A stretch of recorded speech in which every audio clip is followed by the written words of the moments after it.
74 familje në qytetin e Durrësit, në zonën historike të amfiteatrit, janë zgju një ditë të bukur me një letër të shtëpia tyne që ju thot shtëpia juaj do të rrafshohet që t'i hap vendin një parku rreth amfiteatri.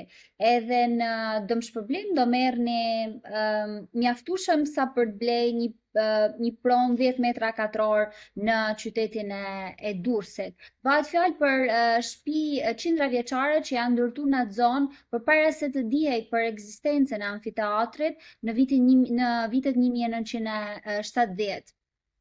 Këto 74 familje praktikisht do mbeten të pastreha, sepse dëmshpërblimi nuk është mjaftueshëm që të gjej një shtëpi tjetër në qytetin e Durrësit. Kemi me ne Entela Spahivogli Koja, arkitekte, urbaniste, aktiviste, ne në fakt jemi njoh si aktiviste për çështjen e votës diasporës e pastaj protest pas proteste. Mirëpo kësaj radhe Entela është vetë e prekur nga kjo çështje. Shtëpia e saj është një nga shtëpia që do shemben për t'i hap rrugën këtij projekti. Entela, faleminderit që na u bashkove. Pikës pare, do flasim gjanë e gjatë për aspektin teknik, urbanistik dhe ligjor të projektit, po pyetja e parë është si ndihet dikush që zgjohet një ditë me këtë njoftim që shtëpia jote do shembet?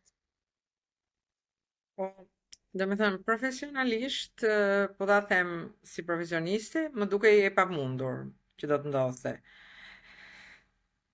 Personalisht e pa drejt, kurse në emër të, do me thënë, po të përmbledh këtu, jo vetëm për jetimin tim, po dhe të banorëve në zonë, do të thoja që është një ndjesie e çuditshme për faktin e thjesht që ti mendon që i ke çdo gjë në rregull me shtetin tënd, me komunitetin që të rrethon dhe në letra, në procedura, në po themi në mënyrën se si ti ekziston si qytetar.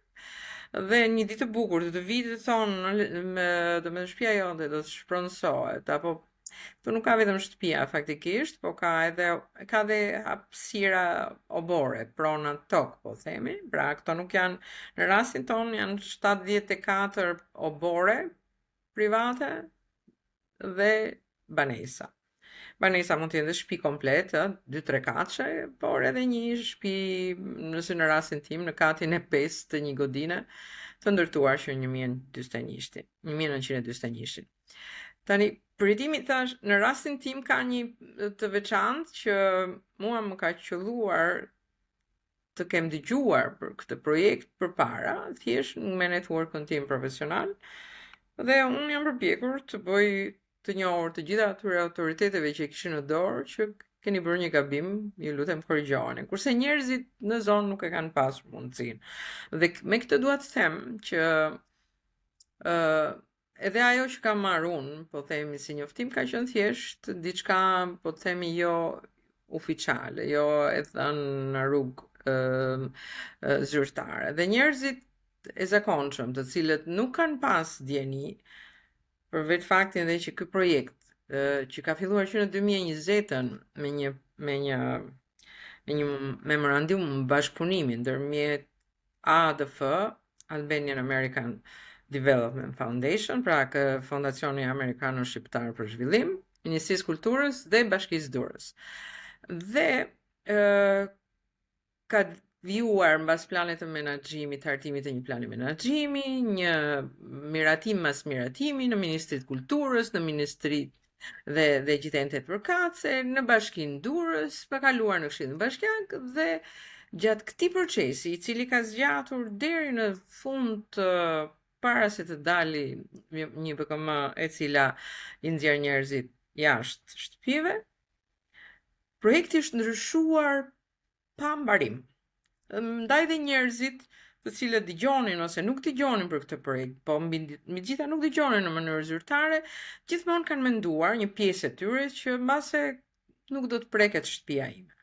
Ka pasur nga ata të cilët janë futur në mënyrë me lidhjet e tyre për ta korrigjuar, dhe kjo përbën një rast akoma dhe më flagrant klientelizmi dhe korrupsioni, por unë do doja të ndalesha te kjo shumë fort, por unë do doja të ndalesha qoftë edhe me këtë pjesën që është bërë kjo padrejtësi. Pra për ata të cilët janë shkelur, dhe ka nga ata të cilët e morën vesh pikërisht me momentin e fundit, sepse ndryshimet që unë po ju përmend, ka ndodhur deri në momentin e fundit kur janë parashikuar 100, pastaj kanë ngelur 74 dhe nga këta 74 nuk kanë qenë të gjitha të asaj dorës së parë të projektit, kanë qenë një 37 të tjerë të shtuar me një dorë, kështu me një kalim, ku diun, kujt i është prishur pamja apo interesi, dhe ka nga ata njerëz të cilët i është premtuar rikonstruksioni, i është premtuar që kjo kodin ka vlera, ku diun, në biseda me fjalë, se s'po flasim për asnjë gjë zyrtare, dhe dihen një ditë i thot, po, i vjen në BKM-ja, në mënyrë zyrtare këto dalin në fletorit zyrtare, afishohen, dalin emrat dhe njerëzit të traumatizuar nuk e kuptojnë dot pse nga ta kapin këtë çështje, për faktin e thjesht sepse atyre u vëhet një dam, shpronësim për interes publik, dhe është një ligj i famshëm që unë po e diskutonim dhe më parë, që i 99-ës, që thot ti mund të bësh çdo gjë përveç se ta revokosh këtë shpronësim. Pra ti mund t'i bësh gjitha, të kërcesh përpjet, se po e banalizoj bisedën, të hapësh gjyqe, të kërkosh ku diun vlera, stërvlera, por ti këtë ligjin edhe është, ta them tamam, 8561 i 22/12/99, kam qef t'i them, megjithëse nuk jam juriste, po më pëlqen t'ja ripërmend të gjitha atyre të cilët na dëgjojnë, që kanë interes ose që nuk kanë interes, ta dinë se sa ligje po shkelen në këto procedura. Dhe kjo është një gjë e cila ne e gjejmë në gjatë zhvillimit të mëtejshëm të, po themi, të hapave tonë, jo thjesht protestës, por dhe mënyrës se si ne do të reagonim ndaj gjithë kësaj traume që është krijuar, një lagje, një kompleksit të tërë, që siç po e diskutonim më parë, është zona më e vjetër e Durrësit, në do të jo thjesht mbi emra, se nuk po e bëjmë këtë personale me njerëz të ardhur apo njerëz autokton. Aty është një zonë ku është jetuar me shekuj, ku familje të cilat shpronësohen, shtetëzohen, për pronat që shtetëzohen, kam qef ta them, si në ato shtetëzimet që ka bërë dikur regjimi komunist, ka njerëz që kanë jetuar me 4-5 breza. Do me thënë, kjo është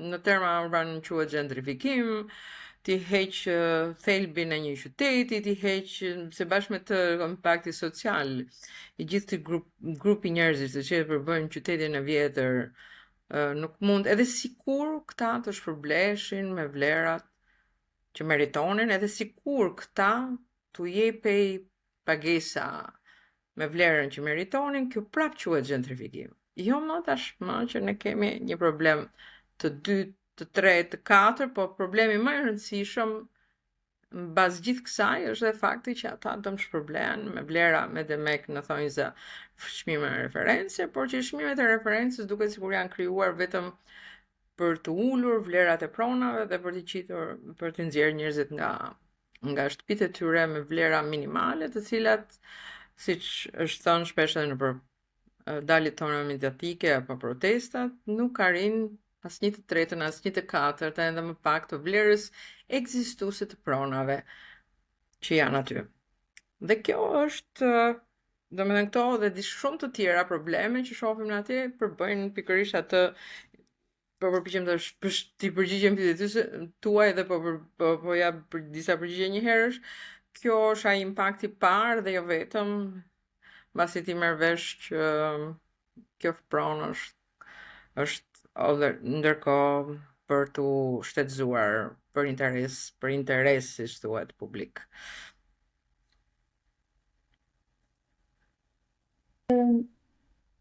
Entela, qa rrugës po ndiqni për me kundërshtu këtë projekt?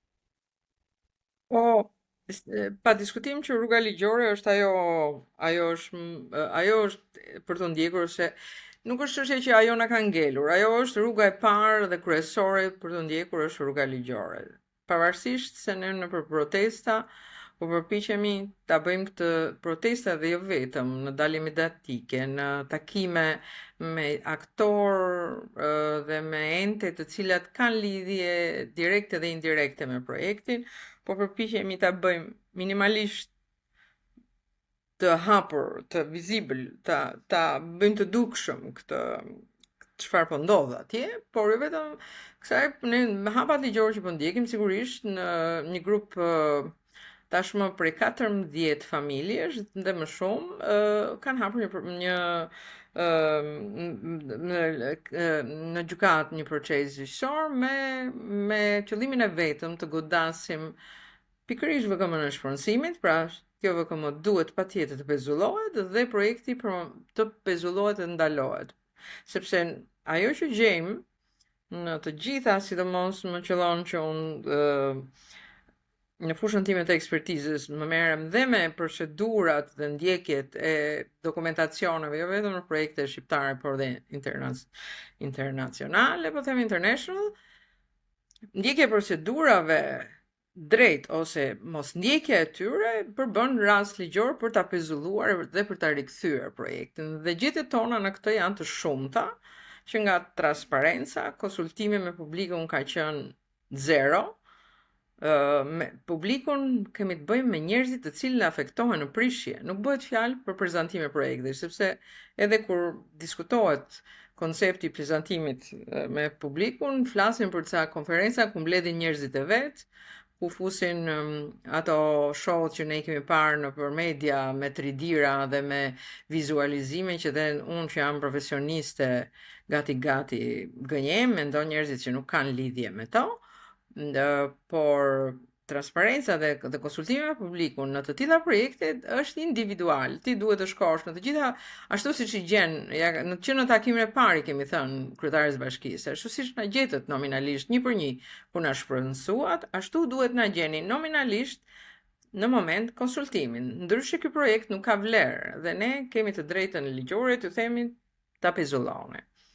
Kjo është po përpiqem ta them me pak fjalë, por për nga rruga ligjore ndjekjet janë e shohim që kemi gjithandej pengesa të forta, domethënë që dhe një nga mënyrat është që nuk t'japim përgjigje. Institucionet shqiptare kanë një zakon shumë të keq, nuk kujtojnë se mund të mçife nga mos të dhënia informacione. Ti çon shkresa dhe ata nuk të përgjigjen.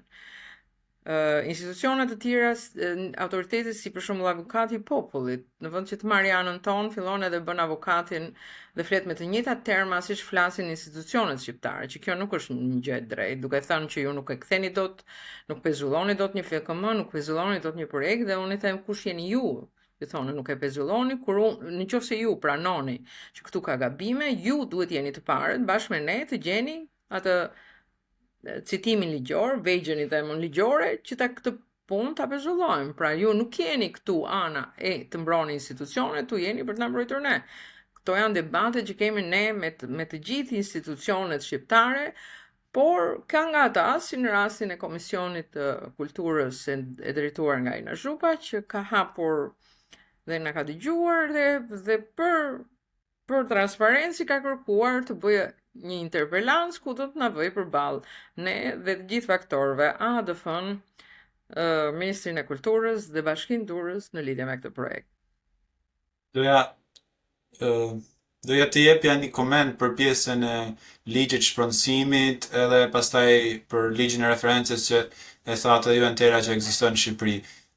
Në bazë të Kushtetutës së Republikës Kosovës, për të bërë një krahasim, ekziston dhe atje ligji i shpronësimit për nevoja pra kombëtare, për të mirën e përbashkët, për ndërtimin e rrugë, po interesi publik, por ideja është atje kërkon shumë hapat ligjor dhe jo thjesht ti zgjohesh një mëngjes dhe thon duhet bëj shpronësimet e 74 shtëpive. Pra merr shumë kohë pjesa e shpronësimit, marrëdhënia me publikun, diskutimi me banorët që preken e tjera me radhë. Dhe pas e njëjta gjë, e njëjta gjë edhe me Greqinë, ku ligji patjetër është edhe më i fortë.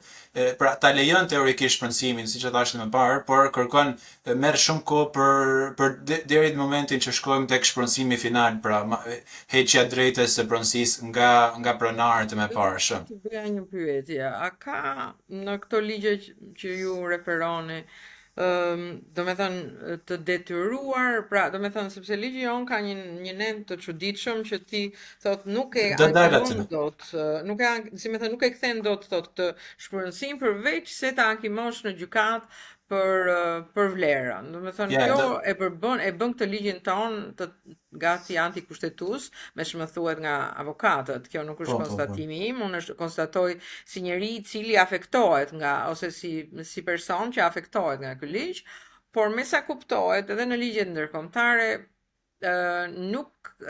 kjo nuk mund të jetë e mundur që ti nuk mund të apelosh shpronësimin. Do me thënë ty nuk të jepet mundësia të apelosh vendimin e shpronësimit dhe kjo e bën akoma më drastik dhe më anti shqiptar, anti njerëzor këtë ligj dhe shpronësimin në përgjithësi në Shqipëri.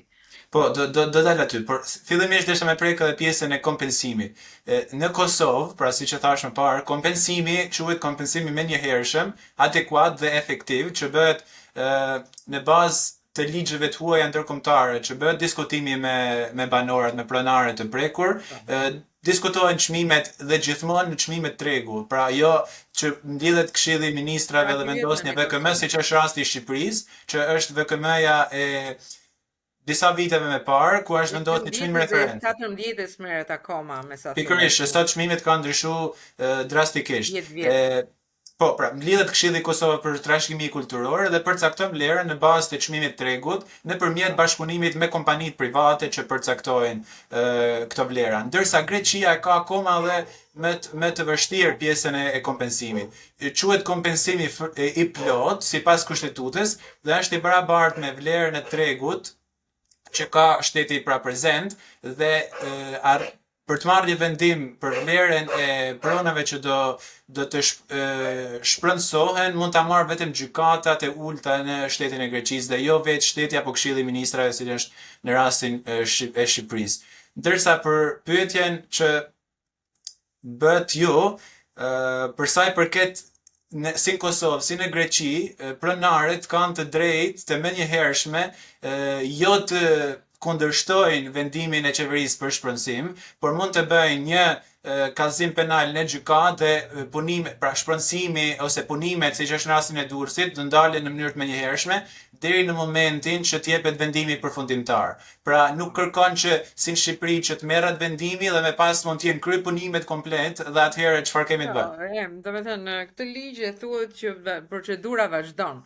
Pra ti pavarësisht se shkon në gjykat ti nuk e ankimon dot vendimin e shpronësimit, pra shpronësimi do të vazhdojë, thot, dhe ndërkohë ti vazhdo procedurat dhe vazhdon dhe procesi, pra ndërkohë që ti je në gjykat. Pikërisht e kundërta. Gjyqin të pavlefshëm sepse me sa thuhet nga avokat dhe nga njerëz që e kanë kaluar, humb dhe objekt. Mbasi të prishet shtëpia, gjyqi humb dhe objekt. Objekti gjyqit që quhet, objekti gjyqit humbet, pra kjo e bën akoma dhe më të vështirë dhe më të rëndë dhe më pesimiste idenë e futjes në përgjigje, të cilën kjo shmang mundësinë e njerëzve për të kërkuar të drejtën e tyre. Kjo është një ndër gjërat që dallojmë ose nga vështirësitë ligjore që ne kapim për moment. Kurse pjesa tjetër i kemi shumë të qarta në pjesën e procedurave urbanistike dhe ligjit të trashëgimisë kulturore, shkeljet që janë bërë në të, janë të citueshme qartë dhe ne i themi qartë që ti transparencën në bazë të ligjit, është dhe një ligj përkatës, po pa e bërë shumë ligjor bisedën, ti duhet na kishe ardhur të na merrje me firmë me vull, mendimin, të konsultoje me ne, të hyrje marrëveshje me ne, pastaj hajde të projektit vazhdonte. Do kjo është gjatë procesit të hartimit të projektit, që këta e kanë mbajtur gjatë gjithë kohës në fshehtësi të plotë. Po, pikërisht, pra kjo është leçka e këtij ligji dhe kësaj VKM-je të 99-s, pra që nga herë, por edhe ndryshimet ligjore që kanë ndodhur më pas, sepse siç po thoja në Kosovë dhe në Greqi, pra dy shtete fqinje, qeveria kur vendos për të shpronsuar një objekt ose një pronë caktuar, në momentin që pronarët nuk janë dakord me çmimin kur bëhen diskutimet publike që ju tha që nuk ka ndodhur në rastin e Durrësit, qeveria shpesh herë ka raste konkrete ku është tërhequr nga shpronësimi dhe nga projekti në fjalë, sepse e din që sapo të shkojnë në gjykat do ndaloj projekti dhe është pa rezultat, pra me pak fjalë. Pra është rruga e menaxhimit, më fal, hyrjes në marrëveshje. Dhe këto ndodhin gjatë hartimit të projektit. Domethënë, në rastin ton ka ndodhur një gjë akoma dhe më absurde, janë bërë projekte në fshehtësi, pa dijenin ton, thuhet me drona, kanë bërë vetëm fotografime dhe base edhe me këto gjisë që bëhen me dron, po themi, në pjesë ajrore, fotografime ajrore, dhe në bazë të ligjeve edhe shqiptare dhe planet menaxhimit që ata po vete kanë aprovuar, këta duhet kishin hartuar për gjitha këto objekte, projekte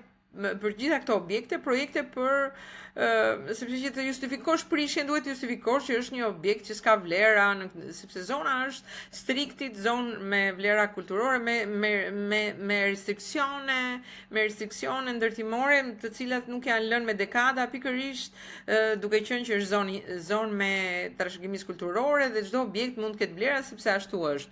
Në Durrësin, në këtë zonë është interesante t'ju shpjegoj që këtu nuk është vetëm amfiteatri, se po flasim për zonën pikërisht rrotull e amfiteatrit, por ata e kanë zgjeruar në kufi përtej saj, pra nuk është thjesht amfiteatri rreth i ngushtë, por një zonë që ka një specifik të veçantë, zona A, zona B, në plan rregullues të Durrësit, dhe zona A sidomos ka këtë pjesën që nuk ka vetëm arkeologji dhe murin rrethues, fortifikues, amfiteatrin, por ka dhe ndërtime në kohë të periudhave bizantine dhe mbi të gjitha në periudhën, për shembull bulevardi Epidan është rruga tregtare që quhet dikur, është ndërtuar me plan urbanistik dhe projekte italiane në vitet 1926-41, të cilat kanë një fizionomi tjetër arkitektonike të një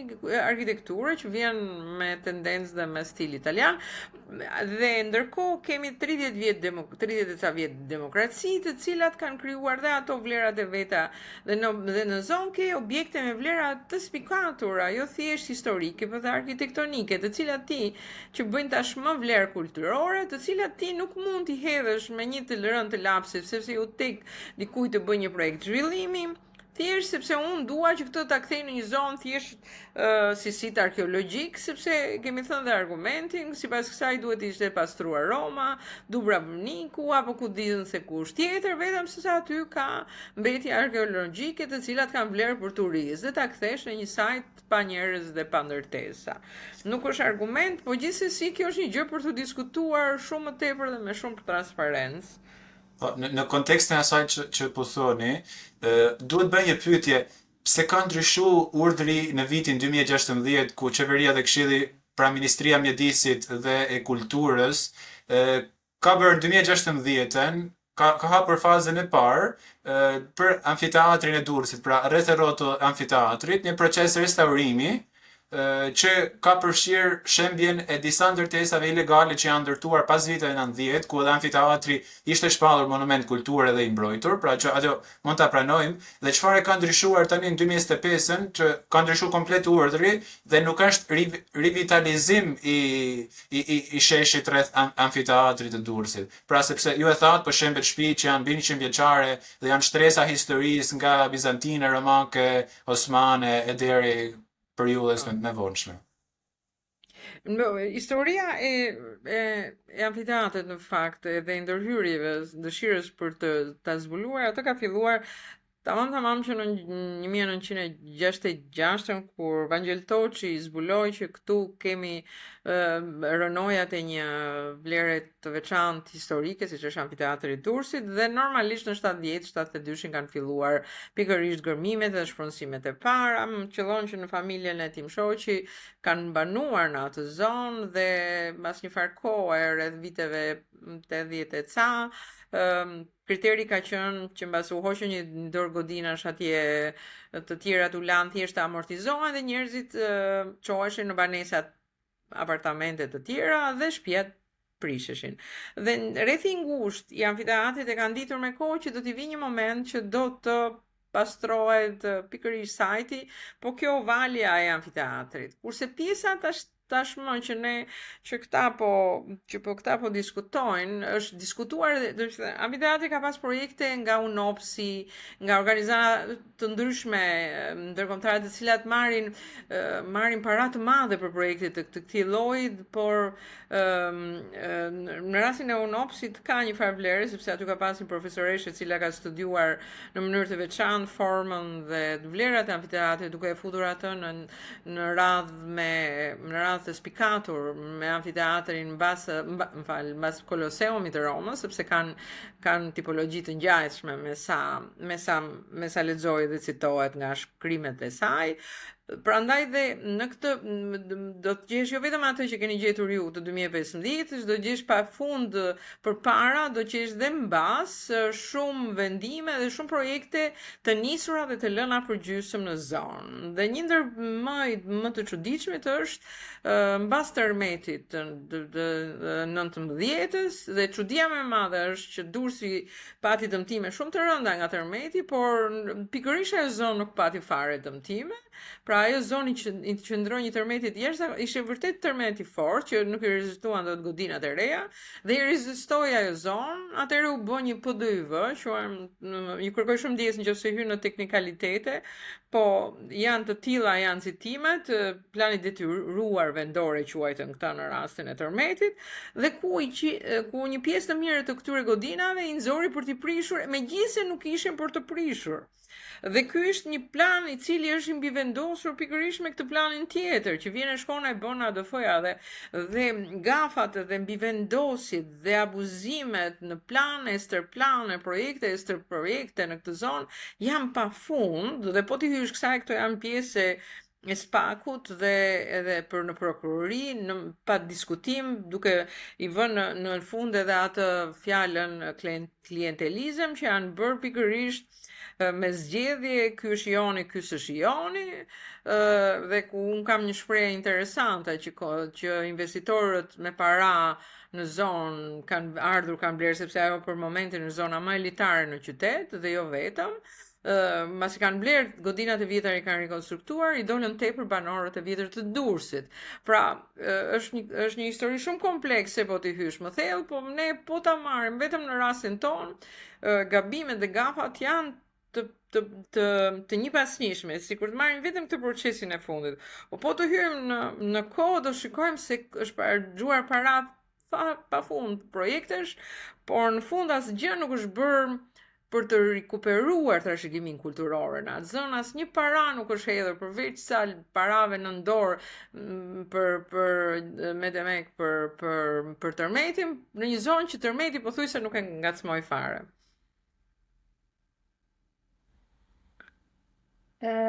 Pra, Entela, shkeljet që po përmend janë nuk jeni informuar as pak për projektin. 2, vendosnin pikpyetje këtë interesin publik që këta shpronësim për interes publik, po. A vlen në rastin tonë. Vendosin pikpyetje komplet idenë e projektit, sepse nëse doni që të ruhet historia, edhe një pjesë aty në shtëpive janë histori. 4, apo të drejtë. Do doja të flisja edhe për ADF-n, për projektin atë që diskutuam dhe më përpara. Mënyrën se si vjen ADF-ja ashtu si në Butrin, ndërhyn edhe në këtë sit kulturor që është amfiteatri i Durrësit, dhe që pa diskutim do të prodhoj atraksion turistik. ADF-ja futet në zonën e Durrësit me një model që quhet TID.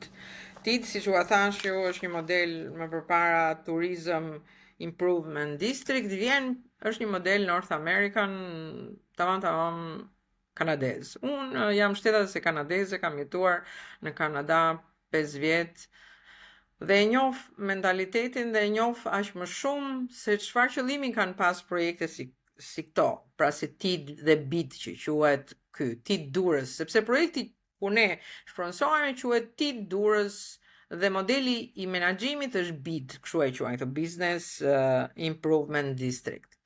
Në North America, të gjithë për ata që nuk e dinë, unë doja t'i thoja që ka lagje, ne i quajmë nowhere të Amerikës, ku njerëzit janë thjesht zona fjetore, ku nuk ka asnjë aktivitet, ku gati popullsia e abandonon zonën. Atëherë futen modele si ky, që është futur që në vitin 1970 dhe në vazhdim në Kanada, sidomos në Toronto, me sa thuhet, me sa lexoj nga artikuj referues, për të gjalluruar dhe po të themi shpiken atraksione turistike apo investohet për atraksione turistike, por ndërkohë ajo që më bën përshtypje është që këto në një farë mënyrë kthehen në menaxhime pak të çuditshme, ku nuk janë thjesht pjesë e komunitetit, po dhe të atyre konsorciumeve që krijohen për menaxhimin, sepse ata investojnë në zonë dhe duke investuar në zonë, ata pa diskutim kërkojnë profit nga ajo që investojnë, pra në një farë mënyrë asaj zone ata i marrin një profit për hir të investimit që bëjnë. Ky nuk është rasti i Durrësit. Durrësi në atë zonë është gjithmonë ka qenë jetuar, ka pas biznese, ka qenë i preferuar, vlera rritet për ditë, pa hyrë ky modeli TID and BID. ADF-ja vjen me një delir të madh që unë do të fus këtë model dhe me sa kuptohet këtë model ka futur ndërkohë në Korçë dhe po përpiqet ta fusë edhe në zona të tjera, në dijenin time në Elbasanën, në të tjera, po me sa duket në të gjithë sitet arkeologjike dhe me vlera historike të vendit.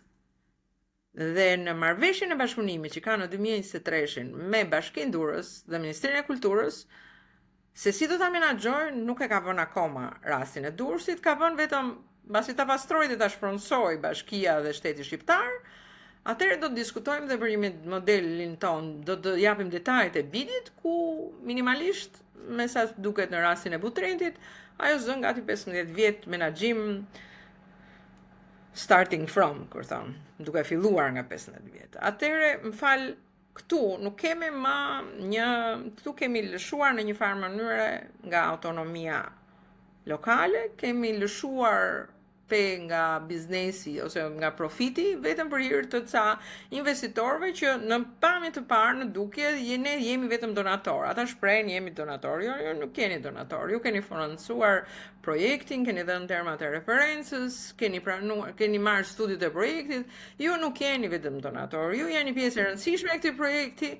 Dhe nuk mund të, sepse kur vjen puna që bëjmë këto pyetje pikërisht elementare, që ku jemi ne në këtë projekt, pra ku na keni pyetur ne në këtë projekt, ata thanë drejtohen në ministrive dhe enteve tuaja shtetërore, Ministrisë së Kulturës, Bashkisë Durrës. Ndërkohë që këto bëjmë pipongun, ne s'dim asgjë sepse na ka ardhur ne nga ADF-ja, dhe kjo është gjëja më e shëmtuar e këtij projekti. Këto janë ato për cilat unë fola që kjo tingëllon si një marrëveshje tipike koncesionare, kur një kompani futet, bën investimin edhe pastaj për t'i marrë pra nuk bëhet me fondet e shtetit, dhe që kompania të ketë një farë interesi e merr menaxhim pastaj atë. Merr pjesë nga menaxhimi dhe bën ku pjesa tjerë që ngelet, shtetërorja merren vesh, janë njerëz që luajnë, që nuk janë gjithmonë aty, si në rastin e Butrintit, janë personazhe që ikin e vinë me pozicione shtetërore, që s'përfaqësojnë gati asgjë, dhe që njerëzit që e menaxhojnë në fakt janë vetëm këta.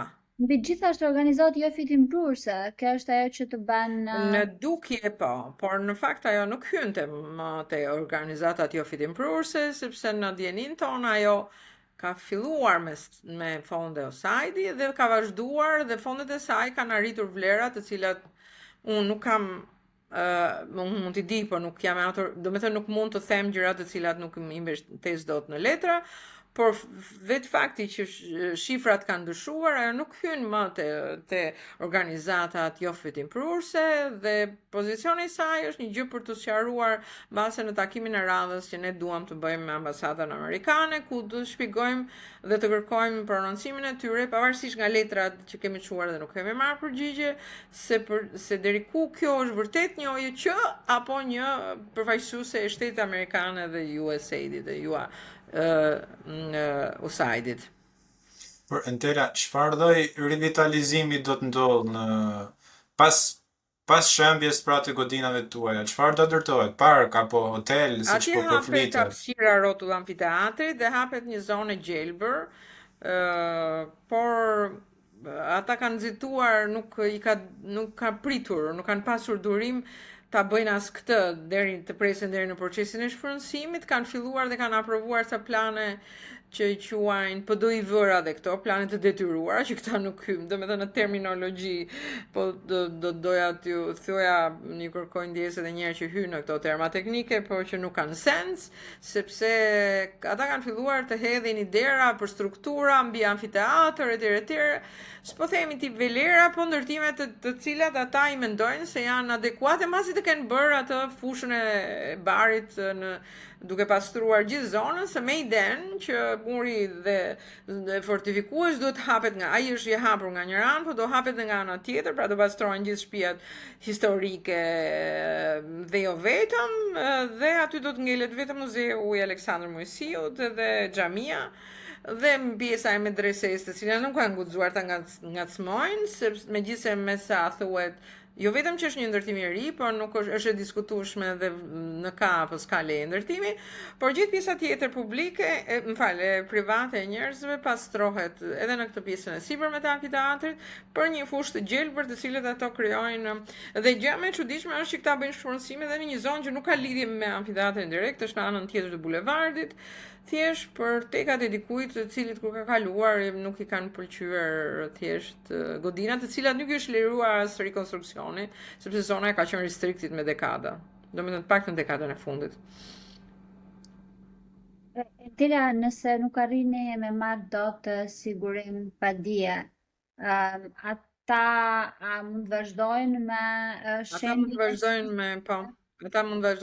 Ata po vazhdojnë me procesin e shpronësimit, në moment neve të paktën ka njerëz që kanë filluar dhe të bëjnë të rreqe, sepse ka nga ata të cilët thjesht kanë prona të ndara ose s'kan interes, kanë copa tokash, të cilat s'kan hapur fare procesin gjyqësor dhe ose janë pjesë ku diun premtimeve apo favoreve që mund t'i kenë premtuar gojarisht apo me letra njerëzit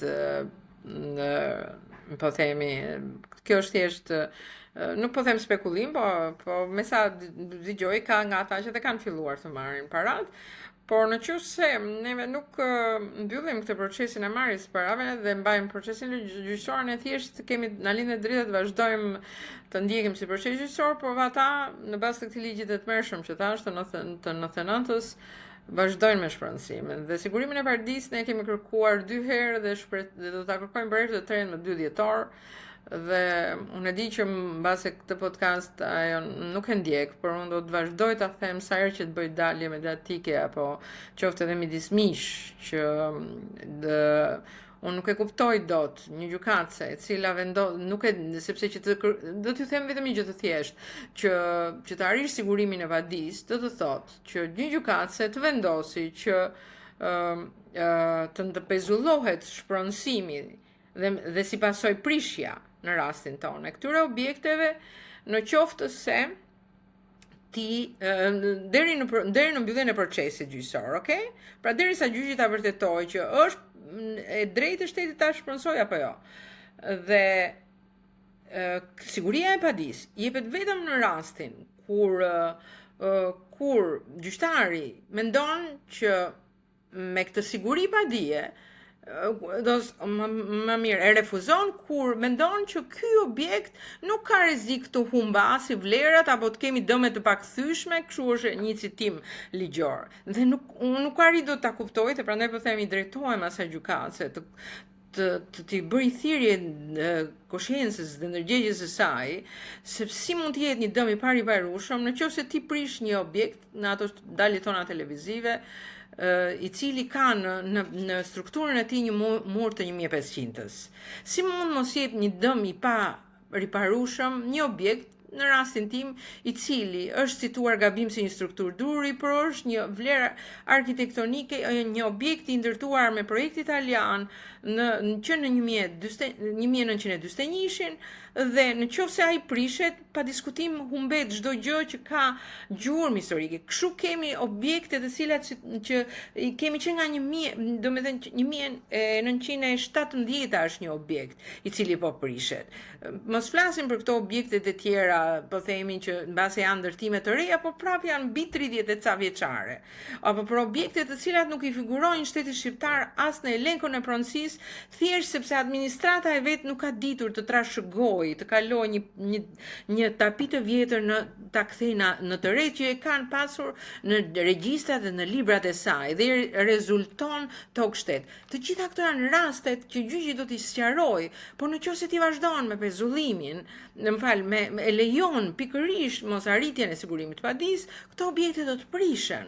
Dhe unë nuk e di se me çfarë ndërgjegje ky person, kjo gjykatëse nuk e jep sigurimin e padisë. Të paktën për ata të cilët e kundërshtojnë, ka njerëz që mund ta pranojnë dhe të thonë duam t'ia falim shtetit tokën edhe pronën, po ka njerëz që nuk duan sepse i kanë banesat e vetme ku jetojnë, po t'i lëm veç ato pjesën historike, që është akoma dhe më shumë humbje për qytetin dhe për gjithë ata që duan të bëjnë gjasme dhe turizëm kulturor në atë zonë. Entela, mos është arsye që jep gjykatësia për mos sigurimin e padisë që thjesht nuk mund të kundërshtohet ligji i shpronësimit, sepse nuk mund të kundërshtohet akti i shpronësimit, sepse sipas ligjit nuk mund ta bësh diçka të tillë. Në të drejtën e saj ajo e ka sigurimin e padisë. Fakti që ajo jepet është dhënë në disa raste, në raste paranesh, sepse nuk e dia ju a shpjegova më parë që këtu nuk jemi vetëm ne 74, tu ka ndodhur 12 familje përpara të shpronësuara në një dorë të parë dhe priten 100 të tjera mas nesh. Pra, dhe në atë dorën e parë të 12 familjeve, njëri nga ata e ka marrë sigurimin e padisë. Dhe sigurimi i padisë do të thotë, e thënë thjesht, gjykata i thotë organeve shtetërore dhe lokale, ndaloni procedurën e shpronëzimit të kësaj prone derisa gjyqi të vendosi si është historia ose të japi një vendim përfundimtar. Nuk ka asgjë këtu për tu çuditur, aq më tepër që unë e kuptoj ajo që thoni ju, që ligji nuk ja kufizon dhe ja pengon, por fakti që është dhënë në disa raste tregon që ajo gjykata e ka mundësi ligjore, domethënë dhe në raste të tjera. Në rastin e kombinatit, e kam dëgjuar me atë mikun ton Edmondin Çadën. Ata kanë kundërshtuar një proces kalvar të gjatë, por kanë fituar pikërisht me faktin që projektet nuk janë hartuar në mënyrë të rregull. Në rastin e tyre ajo ka qenë për arsye tërmeti, i kanë nxjerrë DS5 dhe i kanë çuar për shembje. Atëherë i kanë çuar në gjykat për ta kundërshtuar pikërisht këtë. Dhe çfarë ka ndodhur? Ai më ka shpjeguar me allësi që ka pas dhe raste vërtet që gjykatësit nuk e kanë dhënë sigurimin e padisë, por ka pas dhe plot të tjerë që e kanë dhënë sigurimin e padisë. Pra, në bazë ligjore dhe në të drejtën e gjykatës, sepse dhe ky ligj kur shprehet kështu është antikushtetues dhe i heq gjykatës të drejtën për të vendosur gjë e ctuar jo nga unë, por nga avokatët dhe njerëz që i përkasin ligjit, me sa duket ata e kanë hapësirën ligjore për ta dhënë këtë. Dhe sidomos në rastin tonë jemi tashmë një kazus kolektiv, jemi mbi 14 familje, 14 prona, se në familje jemi shumë më tepër, jemi rreth 117 familje, domethënë të nominuara me emër. Entela, ne kemi një gjuhë pafund në këta 35 vite gjysëm demokraci e maskume, për raste tilla ku domethënë shteti vendos me bë një projekt edhe përmes këtij ligji që ja lejon, domethënë nuk i merr fare në konsiderat njerëzit që jetojnë aty, i shem ju jep një përqindje shumë vogël të vlerës aktuale të Si që pronës. mendon ai, po. Ndonjëherë i jep bonus qëraje që s'mjafton as me pagu Po që qëra. është i padrejtë. Edhe shpesh herë këto komunitete detyrohen me emigru, sepse shumë prej tyre nuk kanë opsione tjera as banime. Po. E kjo Në dukshëm, rasti i Pesmajit. është një shkelje flagrante e drejtave të njeriut, edhe sipas kartës europiane të drejtave themelore të njeriut, shteti ka të drejtë të shpronsoj, por ti ke të drejtë që të marrësh kompensim të drejtë, dhe dy, gjoja më bazike ke të drejtë me kundërshtu ligjshmërinë e këtij procesi. Kështu që edhe gjithmonë këto raste komuniteti është ngrit individual, është ngrit domethënë si komunitet, po në izolim nga komunitetet e tjera që kanë vujt nga kjo çështje, nuk kanë arrit, si me thënë, me marrë të drejtën e tyre, është shujt lëvizja dhe nuk kanë shku kur kaq thellë sa me kundërshtu vetë ligjin e shpronësimeve. Kështu që nëse ju do arrini me bë diçka tillë, do jetë një kontribut i madh për publik. Ajo është një ndër qëllimet. Ne duhet, nëse që kemi diskutuar edhe në rrethet e aktivistëve bashkë, ajo është një ndër qëllimet e kësaj lëvizje dhe që unë e kam marrë dhe si sfidë personale. Ne duhet patjetër të japim shembullin që komunitetet në zhvillimet urbane, që janë mbi të gjitha zhvillime, sepse zhvillimi urban dhe gjithë development, çdo gjë që jo vetëm urban, çdo gjë që ndodh në një komunitet afekton komunitetin, duhet njerëzit të dinë, të kërkojnë dhe të jepet e drejta për të vendosur. Është një praktikë të cilën unë mësova sidomos fort në North America, në Kanada, ku qytetarët dhe komunitetet e tyre japin mendim deri për pasazhet apo për traket e reja apo për futjen e një gjëje të re në një kompleks që mund të jetë shumë larg, por që afekton rrugët e aksesit në zonë, dhe kjo nuk i bën mirë thjesht demokracisë.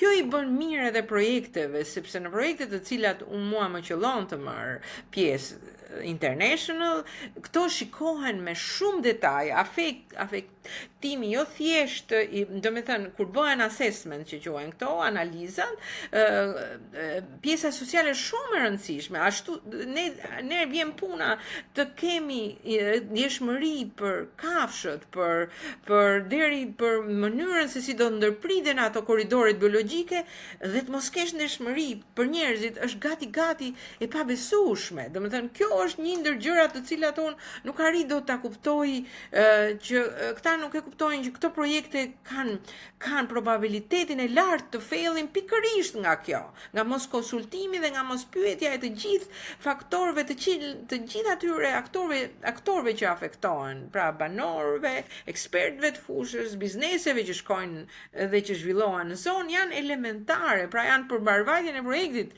edhe të investimin që ti do bësh atje. Nuk mund t'i bësh kështu në mënyrë brutale për arsyeën e thjeshtë edhe qoftë edhe për profitit tënd. Jo më pastaj të flasim për demokraci e për drejta njeriu.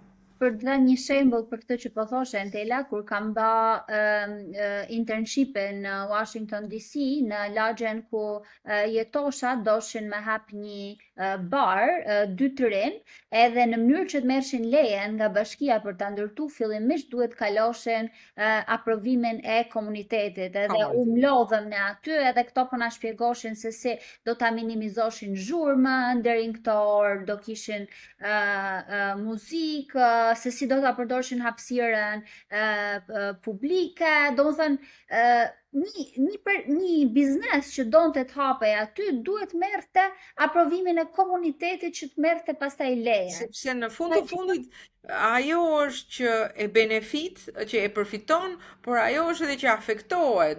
Çdo gjë, çdo ndërhyrje, ato janë të parët që afektohen. Është komuniteti në zona, apo çdo gjë që është e lidhur me hapësirën të cilën zhvillohet projekti. Nuk mundet jo thjesht për faktin që duhet i begenisësh, për për mbarvajtjen e një projekti ti nuk mund ta bësh pa dieni dhe me drone, me projekte të bësh ti projekt mbi banesa individuale me drone me fotografime aerore. Është jashtë çdo koncepti, jo thjesht inxhinierik, po dhe ju që se nuk e keni idenë e procedurave, kuptoni që është gjë më anormale, më absurde të bëhet në një zhvillim me ndërhyrje urbane. Edhe mbi gjitha i bën njerëzit sikur ekzistenca aty në ka rëndësi për shtetin, për qeverinë, kupton, i bën me undje të vlerësuar dhe të konsideruar, do dhe një ndër gjërat që e revolton më shumë qytetarin shqiptar është se ndjehet i nëpërkëmbun, i shtypun, do thënë shteti, qeveria nuk e merr në konsiderat fare. Nuk e konsideron fare që aty jetojnë njerëz, më kupton, edhe ti u marrë një herë me janë hapësira bosh. katrolinë tekstesht. Në tela Arilda, ajo që unë vuna re me lidh pak me situatën e Thethit. Çfarë ka ndodhur në Theth është që qeveria dha këtë projektin, këtë urdhrin për shembjen e shtëpive dhe si fillim shkoi me disa shtëpi caktume që të mos nxis revoltën masive të popullatës. Po, copëzimin, pra, për çaj fonda e kanë metodë, nuk e trajtojnë si. Eksakt, me pas u shpërnda në shumë shtëpia tjera pra atje në Theth. E njëjta gjë pas ka ndodhur në Durrës. Ka filluar si fillim me 12 shtëpi, tani 74, e me vonë tjera të 100 tjera, siç e thënë vetë. E kjo po më vjen shumë keq. Gjaja e dytë që unë dua të ceku është tani që projekti duket që ka mungesë studimi që ju po e treguat shumë mirë, është e dukshme tashme. Por Milionit kujtoj pak një projekt të ngjashëm që u ndërmarr në parkun arkeologjik të Butrintit. Pra mes liçenit Butrintit dhe pjesës së Bregdetit pranë Sarandës. Interesantja është se aty edhe këtu projekti është ndërmarrë nga AADF-ja, pra kjo organizata jo fitimprurse amerikane, por që në fakt ju e tregua që ka shqiptar amerikane.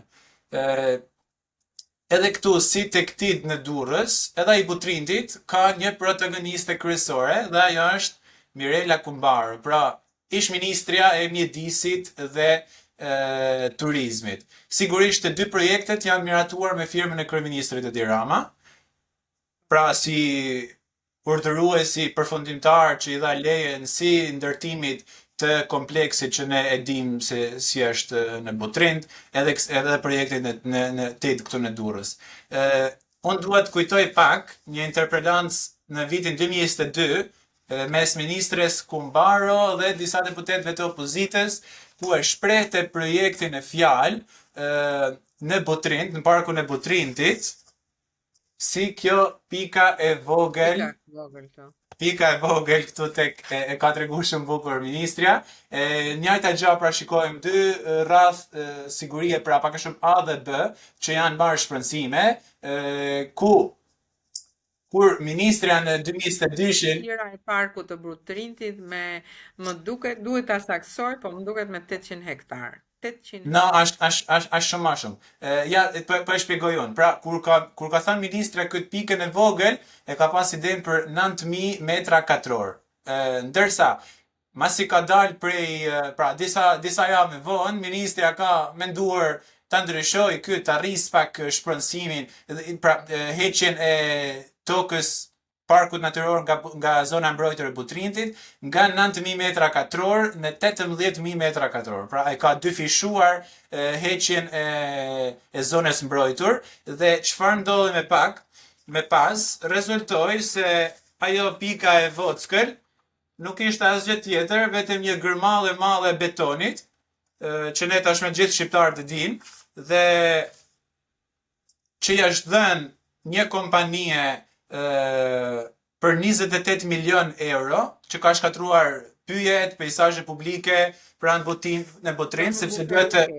Kjo ka qenë zona buferike, quhet buffer zone, quhen zona, pra çdo zonë si në ligjin është ndruar dhe ligji për zonat e mbrojtura, ku zonat buferike kanë qenë zakonisht zonat që mbronin zonën parkun dhe është ndërhyrë Po, ka pikërisht në qenë zonën pyje, ka qenë buferike. totalisht me pyje tipike. Pastaj, mos të marrin parasysh dëmtimin e faunës dhe florës në zonën rreth parkut natyror edhe arkeologjik të Ato Butrintit. janë shumë të mira për risortet turistike, problemi është që ata nuk e Patjetër. kuptojnë që me këtë stil ata me këtë kështu siç e kanë nisur nuk do të kenë më vlerë as pronat e tyre, pikërisht nga tafma e madhe që kanë për t'i prishur këto paqe, aty atraksioni janë pikërisht paqet dhe afërsia me parkun e Butrintit, e cila e bën atë në një farë vlerë. Nëse ata vazhdojnë me këtë ritëm, aty nuk do të ketë më atraksion për të mbajtur atë që ata pretendojnë. E ajo që është më alarmante është në rastin e Butrintit, ka qenë një investitor strategjik që ka marrë buxheti, pra projektin për ndërtimin e këtij rezorti. Siç e thash, ka përfituar nga të mirat publike që ka dhënë qeveria në këtë rast, edhe këtu lidhet pastaj edhe me projektin e Durrësit, siç e tha me dritëhije që fshihen pas asaj rivitalizimit të parkut të qeshit rreth amfiteatrit të Durrësit. Tani dalim të projekti TID që po ministrja Kumbaro, tashme jo me një pikë të vockël, por me shumë pikë të vockla që e ka përhap në disa zona. Elba Margariti, po. Këtu ka qenë Elba Margariti dhe po vazhdon Blendi Gonja. Po, së fundi. Po, së fundi, po. Kjo është interesantja se si munden të vendosësh ti disa pika në disa shtëpia të caktuara dhe jo pse jo një shtëpi tjetër për shembull, që janë aty shtëpi shumë ngjitur njëra tjetër, pse ajo dhe jo kjo tjetra. Kjo është interesantja dhe pikpyetja e madhe. Që është një histori më vete. Pra pse një po një ndoshta them unë, dhe po ti marrësh janë të gjitha raste njerëzish pranë pushtetit ose gati në besimin tim, duke e ditur underground se si funksionojnë në rrethet, si dëgjohet, paguhet për ndryshime në projekte apo gjëra të cilat unë nuk i vërtetoj dot me fakte, por që njihen në rrethet tona dëgjohen të tilla ndërhyrje dhe këto e bëjnë akoma dhe më flagrante dhe më abuzive këto projekte. Dhe sikur ato të kenë nisur me qëllimin e mirë, në përfundim ato degradojnë pikërisht në projekte kaçavure, them. Madje UNESCO për rastin e Butrintit kishte reaguar fuqishëm që për dëmet që do shkaktohen nëse ky projekt vazhdon dhe që ndodhi realisht, por qeveria nuk e mori as pak parasysh. E njëjta gjë ju po thoni me parkun. Më interesante, e dini çfarë është që Butrintin ADF-ja e ka marrë tashmë në menaxhim dhe un kam një koncept që ajo ka kthyer tashmë në qytet shtet, pavarur që nuk varet më, që me sa thuhet, unë e kam dëgjuar nga njerëz të cilët i dinë këto projekte, që dhe kontrolli i shtetit nuk është lejuar nuk lejohet të hyjë. Nuk e di se me çfarë vendimi gjykate, më duket po e kërkojnë ta rimarrin, po domethënë mendo, shteti shqiptar nuk arrin dot të bëjë as kaq të çojë kontrollin e shtetit për të domethënë mënyra se si ajo që është e frikshme në këtë mënyrë menaxhimi është se si humb autonomia lokale në zonë dhe se si këto konsorciume që krijohen benefitin nga pasuritë tona në mënyrë të tillë që jo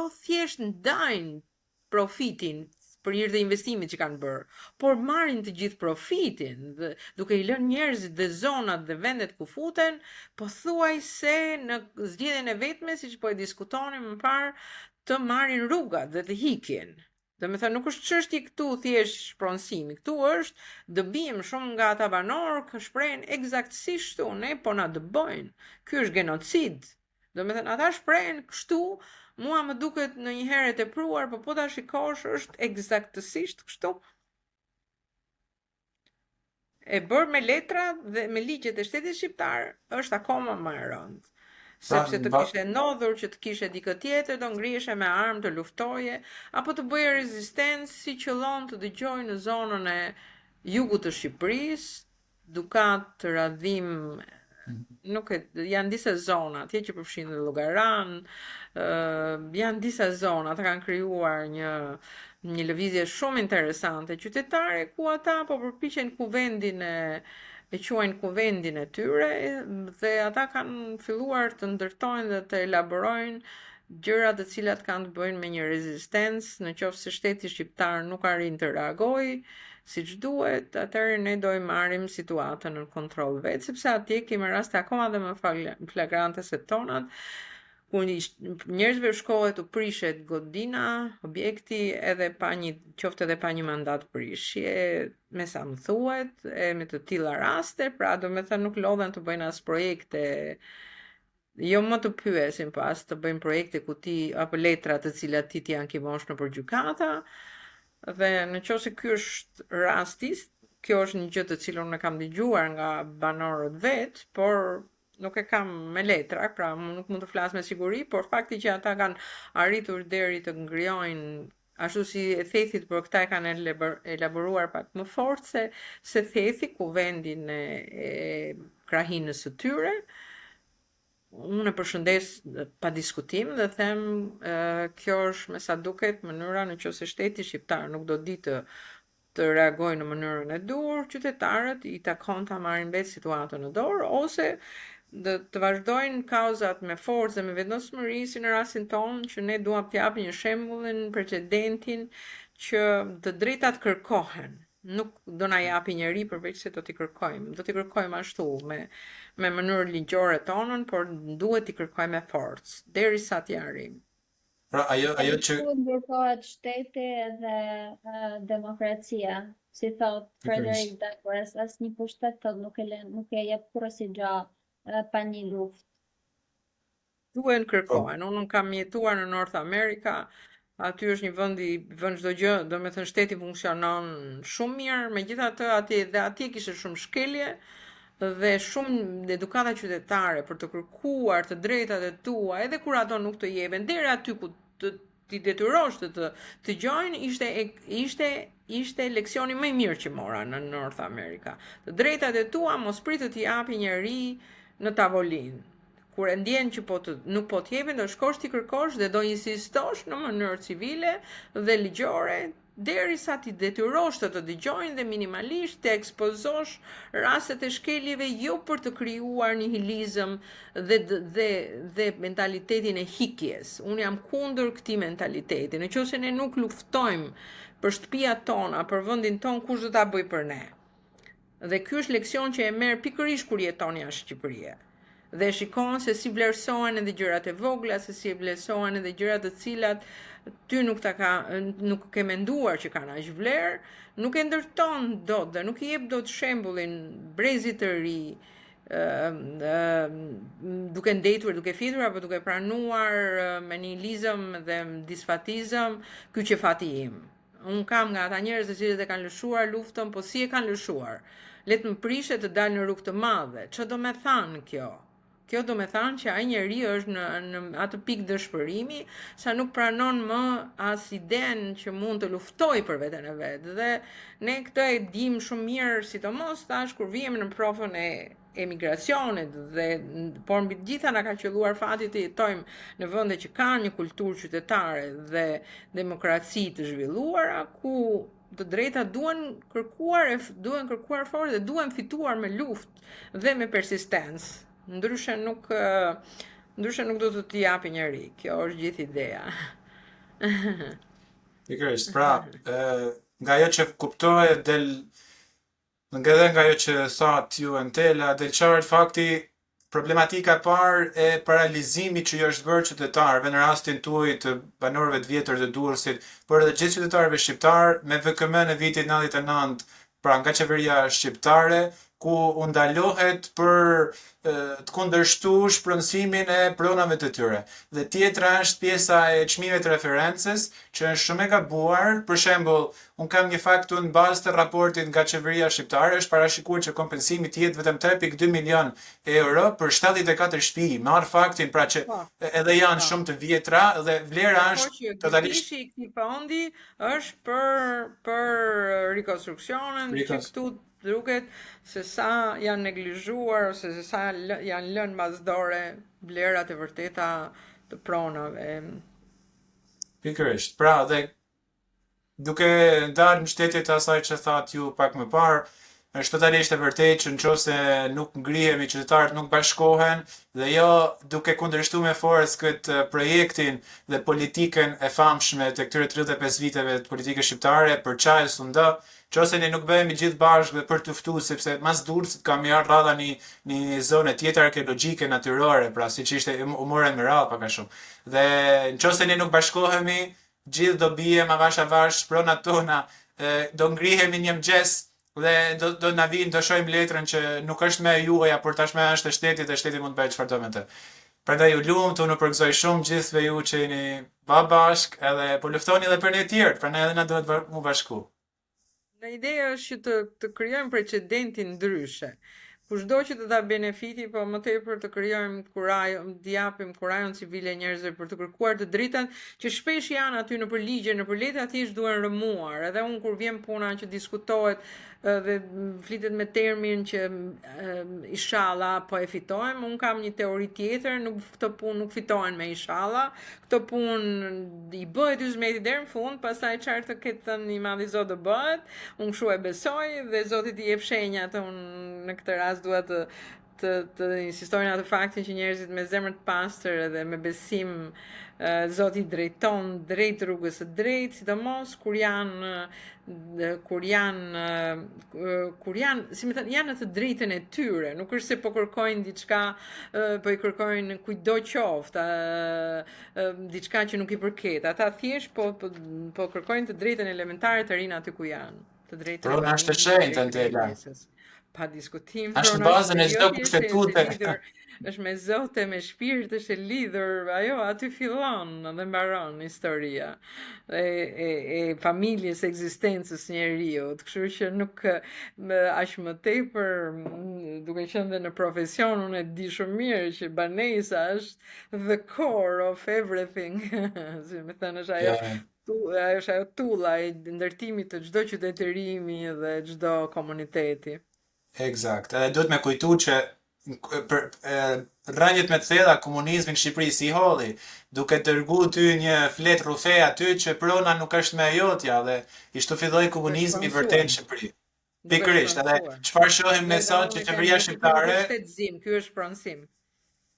Eksakt. Po, pra, e shprendëson për një idenë që ti pronari vërtet nuk e gëzon më, pra në këtë ide. Është mentaliteti, janë discendentët e atij sistemi, këta që ndërtojnë, do me thënë qofshin këto të majt apo të djathtë, kanë po të njëjtin mentalitet, mentalitetin e mos respektimit të njerëzve, e demokracisë, e frikës ndaj të vërtetës, e frikës ndaj të përballjes me të vërtetën, dhe mendojnë se duke i mçepur e duke i mbuluar ato, ai nuk do të dalë një ditë të shpërthej, ajo do të shpërthej, po le të shpresojmë që grupit e komuniteti njerëzve të cilët nuk e kanë humbur shpresën është më i madh se ai që duket dhe të jenë pak më të zëshëm, pjesa tjetër ka të bëjë me faktin se sa do ta meritojmë. Unë besoj edhe në këtë teori, nëse ne nuk luftojmë sa duhet, nuk e meritojmë këtë vend. Pra ne duhet të provojmë, ka ardhur momenti të provojmë që e meritojmë këtë vendin tonë. E nuk e merr dikush tjetër të ta përdori apo të shpinë tënde. Në qoftë se ti nuk e i Zotit ta mbrosh, i bën që nuk e arritur ta meritosh ato të mirë që të ka dhënë Zoti, të ka dhënë paraardhësit e tu, të kanë dhënë kushtet apo fati. Në qoftë se nuk di ta mbrosh, nuk e meriton. Në qoftë se nuk di ta përdorësh dhe vjen një ditë dikush tjetër ta merr, nuk e ke merituar, nuk e ditur ta mbash, dhe ne duhet të provojmë vetes tonë dhe pasardhësve tanë dhe gjitha, po themi, atyre bashkëdhëtarëve të cilët do t'ju them diçka interesante, kur fillova pikërisht këtë movement po e quaj, që një dëshirë imja që t'i bashkoja njerëzit në kauzën e përbashkët, duke ditur pikërisht të pjesën ligjore urbanistike dhe që isha i sigurt që qëndronte për proces gjyqësor, pra ne e fitojmë të kauzë pikërisht sepse nuk na kanë bërë këtë dhe këtë. Njerëzit mu bashkuan, patën shumë besim, i falenderoj shumë për besimin që më dhanë, sepse erdhe në mënyrë të pa diskutuar drejt asaj që unë po i thoja, pa e ditur mirë se, pa më njohur dhe personalisht se kush isha.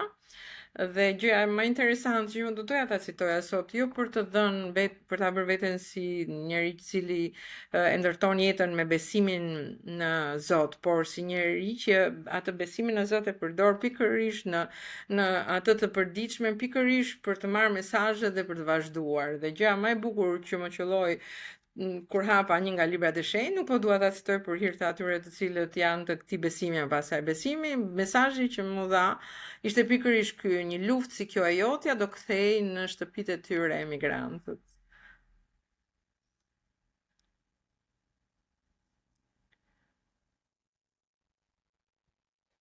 Bravo Entela për atë që ban shpesh herë na e veshin ne gjeneratës re luftën, si me thënë ne e ban pjesën tonë, thot gjenerata e prindërve tonë tash ju ta kanë juve, kështu që kur shikojmë edhe gjeneratën e prindërve tonë akoma të luftu, kjo na jep edhe më shumë inkurajim. Folëm ne kush duhet flasi, se ne duhet flasim të parët qoftë edhe për hir të faktit që dim ca gjëra më shumë, jo thjesht prej moshës.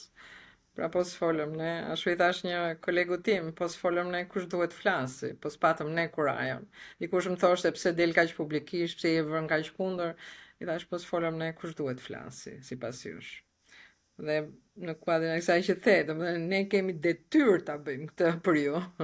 Ky është detyrim që e kemi ndaj jush. Faleminderit shumë Antela. Faleminderit ju për kohën dhe shpresojmë që biseda të tilla ne do t'i bëjmë me njëri tjetrin, jo thjesht me mua, me të gjithë brezin tuaj, të gjitha brezat bashkë, pikërisht për të bashku gjitha ato vlerat e bukura që kemi si kombe, si njerëz, që jemi të kunë këtë vend dhe që vetëm kur dalim e kuptojmë se sa të bukura janë.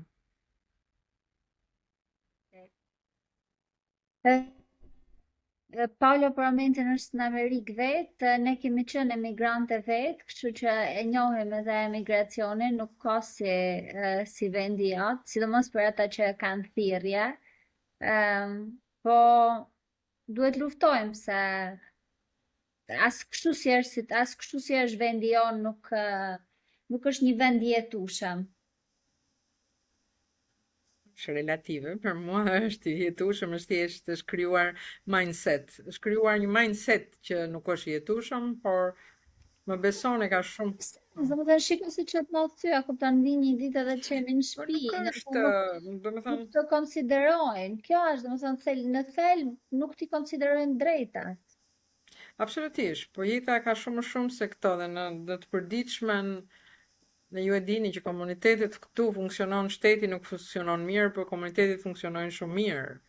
Dhe është një gjë që është gati, aty fillon dhe aty mbaron jeta jote dhe gjëja që shikon kur je pikërisht në emigracion, është pikërisht të mungon ai komuniteti, mënyra se si lidhesh, mënyra se si interakt me njerëzit e dashur, apo se si është shumë më komplekse se sa thjesht ca ligje, ne dhe sikur një ditë na shpronsojnë nga aty, komuniteti i krijuar në këtë lëvizje është kaq i bukur sa pak rëndësi ka nëse ato shtëpi shpëtojnë apo jo, në fundit ato shtëpi janë sende, por komuniteti i njerëzit që janë aty janë shumë më të rëndësishëm se sa ato objekte që fizikisht mund edhe të prishen. Domethënë neve arrim deri në këtë pikë që gjërat ndërtohen, në Durrës ka ndodhur ca fatkeqësi nga më të fortat, të qyteti është prishur i tërë, i rafshuar i tërë në periudha të caktuara historike, po njeriu ka mbijetuar e ka krijuar. Dhe Durrësi e ka pikërisht në mentalitet këtë rikrijimin, rindërtimin, ringjalljen nga hiri.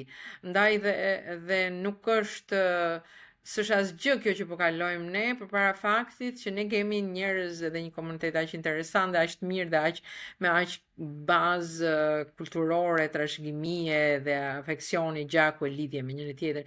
Kjo është gjë më e rëndësishme që kemi. Pastaj pjesa tjetër është thashë një herë, ne luftën ta vazhdojmë dhe këto janë gjëra të cilat ndodhin unë kam përshtypjen për prezantimin tim këto ndodhen kudo në botë, nuk ndodhin vetëm këtu.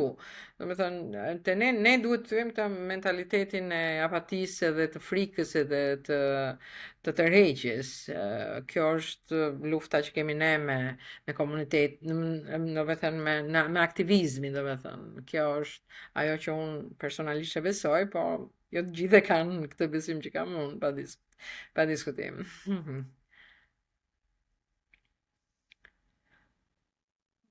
Shumë faleminderit për shpjegimin e thelluar për kohën. Po e mbyllim këtu këtë podcast të parë. Good. Ju uroj fat dhe uroj që ky të jetë vetëm fillimi i një gjëje shumë të bukur, sepse gjëja më interesante e këtyre gjërave është i bësh të hapura dhe atë që nuk e bëjmë ne ndonjëherë edhe këtu në komunitete, kultura e podcastit e ka bërë shumë interesante dhe mënyra se si shpërndahet është akoma dhe më interesante dhe më amazing, që thonë, më jashtëzakonshme. Dhe qëllimi dhe dëshira e mire juve pa diskutim do ta çoj atë shumë lart se që mendoni. Fillimet janë të thjeshta, të çuditshme, por kur janë qëllimet e larta, kur ju të takoheni e të takohemi bashkë mbas një viti, juve do më flisni për sa gjëra keni arritur brenda këtij viti. Faleminderit shumë. Shumë kurajë gjithëve dhe mos u dorëzoni. Absolutisht. Bashkimi bën fuqinë. Gjithashtu. Ju falenderoj edhe unë për kohën edhe për dëshirën për dëgjuar për rastin tonë. Në çdo lloj situate që e gjejmë ka një fjalë inkurajuese me thënë, edhe kur është ajo që ka nevojë për inkurajim. Ja, është ajo kështu. Si më thënë, unë e besoj, nuk e kam thjesht domethënë e besoj vërtet atë që jam duke e thënë, sidomos kur kam njerëz kaq mirë sa ju përpara. Mirë, faleminderit shumë. Faleminderit, çuna e goca.